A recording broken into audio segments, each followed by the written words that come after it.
ভিডিওটি শুধুমাত্র এডুকেশনাল পারপাসের জন্য বানানো হয়েছে। আমি কোনো সেবি রেজিস্টার ফাইন্যান্সিয়াল অ্যাডভাইজার নয়। কেউ যদি বাই অথবা সেল করেন নিজের রিস্কে নিজে করবেন।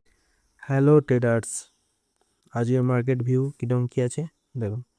প্রথমে যে ড্রয়িং ছিল সব রিমুভ করে দেবো, দেওয়ার পর আমরা সাপোর্ট রেজিস্ট্যান্স জোনগুলো টেনে নেবো। দেখো মার্কেট কী করছে, প্রথমে আমরা জোনগুলো টেনে নেবো 1 ঘন্টায়। এটা কী ছিল, একটা স্ট্রং রেজিস্ট্যান্স জোন, যেখান থেকে মার্কেট কী করেছে, ঝরেছে। ঠিক আছে, এর পরবর্তী যদি আমরা জোন খুঁজি, কোথায় দেখতে পাবো, এটা কী ছিল, সাপোর্ট ছিল, এখন রেজিস্ট্যান্স হয়ে গেছে। দেখো আমরা জোনটাকে যদি ঠিকঠাক করে নিই দেখতে পাবো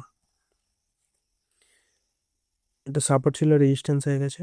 ঠিক আছে, এর পরবর্তী জোন যদি খুঁজি আমরা, কোথায় দেখতে পাবো, দেখো এটা মার্কেট এখান থেকে উঠেছে, তাহলে এটাকে আমরা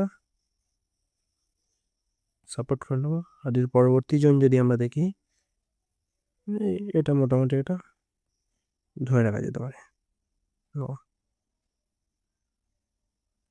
ঠিক আছে, এই জোনগুলো টেনে নেবো। দেখো মার্কেট কী করেছে, এটাকে ব্রেকডাউন দিয়েছে, দেওয়ার পর রিটেস্ট করেছে। এখানে এবার আমরা যদি 15 মিনিটে কনফার্মেশন ক্যান্ডেল পাই, দেখো যদি আমরা ভালো করে দেখি যে কনফার্মেশন ক্যান্ডেল এখানে একটা দিয়েছে, দেওয়ার পর আবার মার্কেট আপসাইড যাচ্ছে। কিন্তু এখানে যদি আমরা ঠিকঠাক, এখান থেকে একটা এম মতো প্যাটার্ন বানাচ্ছে, অন্য গ্লেন ব্রেকের পর আমরা কি করব, আমরা হচ্ছে সেল সাইড প্ল্যান করতে পারবো। দেখো এটাকে যদি ধরি আমরা, একটা এম প্যাটার্ন বানিয়েছে, এর নেকলাইন ব্রেক করলো, করার পর কী করবো, একটা ছোট্ট রিটেস্ট, আর মার্কেট এই সেল সাইড মতো প্ল্যান থাকবে। এটা গেল ফার্স্ট ভিউ। ঠিক আছে, আর যদি সেকেন্ড ভিউ যদি দেখি আমরা, যে মার্কেট ধরো এটাকে ব্রেক করতে পারলো না, সাস্টেন করতে পারলো না, তখন কী হবে, মার্কেট এই আপসাইড ব্রেক দেবে, দেওয়ার পর একটা রিটেস্ট আসবে, আসার পর মার্কেট এই আপসাইড মুভ দেবে। ঠিক আছে, আপাতত মার্কেটের এই দুটো ভিউই দেখতে পাচ্ছি।